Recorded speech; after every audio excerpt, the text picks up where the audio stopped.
What's up, y'all? Terry Warfield. Hold on, let me get a little bit closer. What's up, y'all? Terry Warfield. Back for another video. Welcome to Tech Talk with Terry. Hey, you know what? I like that. Tech Talk with Terry. Let's roll with it. You already know the drill. If this is your first time on my channel, welcome. If you're a returning subscriber, make sure you drop a hashtag up in here so that we know you up in the comments. And I'm just gonna get to the point. I just got from the gym. Haven't even like cleaned my face or nothing like that. I really wanted to come holler at y'all about this.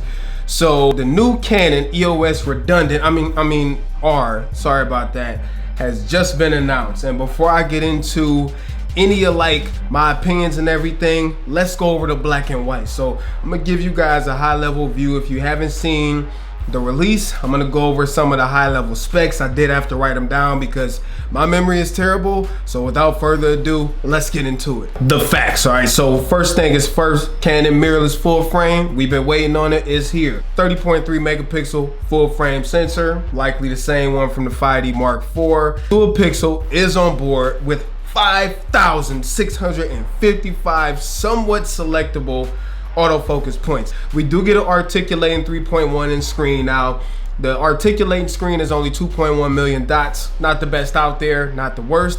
The EVF is 3.7 million, and also that's damn good. So let's just throw that out there. The EVF on this should be looking through a regular prism viewfinder. We get Canon's new Digic 8 processor on board. It's 8 frames per second, one shot autofocus. That's kind of whack. That means the first shot is in focus, the other subsequent shots, there is no autofocus. If you want continuous autofocus, you're only getting 5 frames per second in servo mode. Canon claims that autofocus works all the way down to -6 EV if you have an f1.2 lens. And I'm gonna just say, I believe that because even with every other camera, when they say something autofocus is down to -4 EV, -5 EV, that really happens. So I truly believe that. There is a little monochrome display on top that's supposed to work hand in hand with the other displays. This is new RF mount, so the lenses that are launching are specific to the EOS full frame mirrorless lineup. That's not to say that you can't use all your vintage Canon glass, and there's thousands of lenses out there, but you will need an adapter. Fortunately, Canon is launching those along with the EOS R, and the adapters are actually neat little adapters. They're not too expensive. One of them actually comes with a little slot where you can put neutral density filters into and polarizers and etc. right into the actual adapter itself. And they're also saying that it's full contact, meaning there's no communication loss from using an adapter. Also, they're taking a little slice of apple, and there's this new touch sensitive little hickamadoo on the back that is supposed to be customizable, that could be fun. It's like having an extra dial.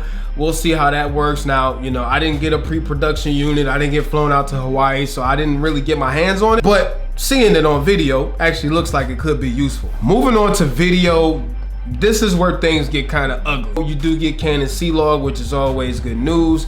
In-body recording is 8-bit. If you go external, you can't get 422 10-bit, which is always good news again. You do get 4K, capped at 30 frames per second. You also get 1080p 60 frames per second, and 120 frames per second is 720p. Here's the problem with the 4K Canon. 4K is cropped 1.7 times. There's no way you can get it like a lightweight vlogging setup that's wide enough without smacking a big lens on front of the camera that's this freaking big. So yeah, it's 1.7 times cropped. The only saving grace here is the bit rate. If you go 4K, you do get 480 megabits per second. If you go 1080p, you get 180 megabits per second. If you go 720p, 120 frames per second, you get 160 megabits per second. So the details should be there because of the bit rate, but again, why there's a 1.7 times crop, I guess we'll never know. Maybe they'll release it in future iterations of this camera because Canon did say this is the first. But when you got other cameras out here that are offering 4K with no crop on full frame, it's kind of like, why couldn't y'all do that too? You do get 1 card slot, no 2 card slots, unfortunately. And there is no in-body stabilization either for, you guessed it, to $2,300. So now that I got the specs out the way, okay, let me ask y'all a question, Canon. When y'all like the little team that like, you know, designs and prices this and everything, y'all actually sat down and thought to one another like, hey Bob, hey Joe, hey Billy, what's up Mike? What's up, Thomas? You know, y'all all collectively came together like with the Sony A7s out there, the Pano GH5s, with a new Pano on the horizon that's supposed to be full frame mirrorless. You guys really thought that this was worth $2,300 freaking dollars. And a seat of Sonys that are only $2,000 that's literally killing this camera. You guys thought that it would be cool to charge $2,300 freaking dollars for this camera. I don't get it. Let me say a few things. Having a full frame mirrorless without in-body stabilization when you want to compete with the big boys, that is a no-no. Having a 1.7 times crop on 4K when you want to compete with the big boys, the Sonys out here, etc., that are not doing that, that is a no-no. Okay, sure, you got magnesium alloy body, you got weather sealing, everybody got that. On top of that, you give us one card slot when the Sony, which is cheaper, has two card slots. One you can do like redundancy for video and photography, and you guys decided on this $2,400 camera that I only want to give you one card slot. Then we talk about battery life, which, okay, I'll give you guys a pass on battery life. I take that back. Y'all should have put a bigger battery in this camera because it ain't that much smaller than a Canon 6D Mark II. So why couldn't we put a bigger battery in this? All I'm saying is for $2,300, I can't see anybody spending their money on this unless they don't want to leave the Canon ecosystem. If you already are heavily invested in Canon, okay, but then it begs the question, why would I get this? Why wouldn't I just get a 6D Mark II? Because this is not much, I mean, it is better, don't get me wrong, but for the extra money, the trade-offs are like, I could get a 5D Mark IV secondhand for $2,000. Why would I get this when I can get that? Okay, your argument might be, I want mirrorless, I want the newest technology. Fine, okay. Canon, here's my problem. This camera should have been positioned between $1,600 to $1,800. $1,600 to $1,800 because you have other manufacturers who are giving us more camera for less money.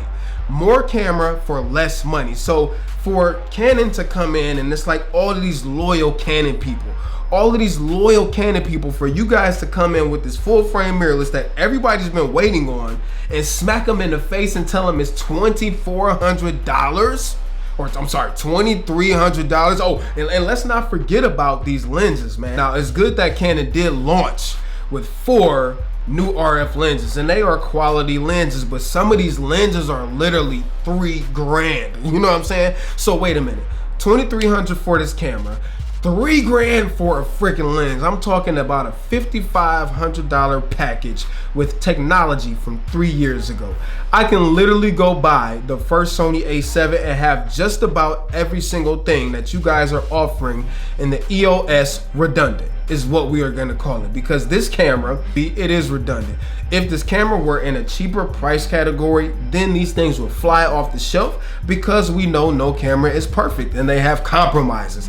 But there's a $1,500 or $1,600, hell, even $1,800 compromise. Then there's a $2,300 compromise. And for $2,300, we need more out of a Canon mirrorless full frame camera. So take this camera, but throw the camera in the freaking garbage and go back to square one and actually create a camera that people will want to buy, because I assure you, nobody wants this camera.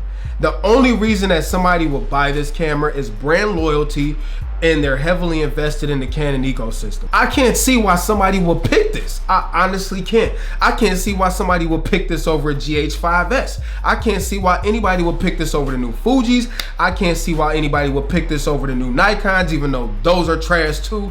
I just can't understand it. I forgot to talk about one feature, which is a feature all camera manufacturers need to adopt. When I turn the cover off, put the shutter in a freaking way to block the sensor. Genius. Why didn't somebody think of that before? Yeah, if it breaks, then you got a problem. But then again, if it breaks, then the whole camera's useless anyway, so it really doesn't matter. I'm in the market for a new full frame mirrorless. I've been holding off on the A7 III, because there's all these new cameras on the horizon. I can't pick this over any of those cameras because it just doesn't give me enough.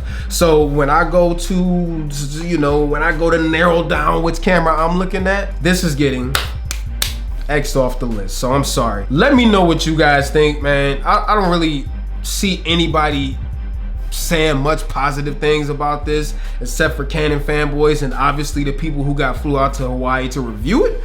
But I'm interested to know what everybody thinks. It's hot, I'm sweaty, I'm getting claustrophobic, I need to take a shower, I need to eat, I got coffee brewing. If this is your first time on my channel, I hope you enjoyed this video. We will do more Tech Talk with Terry. Make sure you guys check out all of my recent videos that went up. Dope content for y'all to watch. If you guys like this video, if it hit home, if it makes sense to you, please share it. Make sure you drop comments, make sure you drop likes and dislikes, man. You guys may not know it, but it helps more than you know. It helps keep this channel going, keep the lights on, feed the babies and all of that. So until next time, peace. Terry Warfield.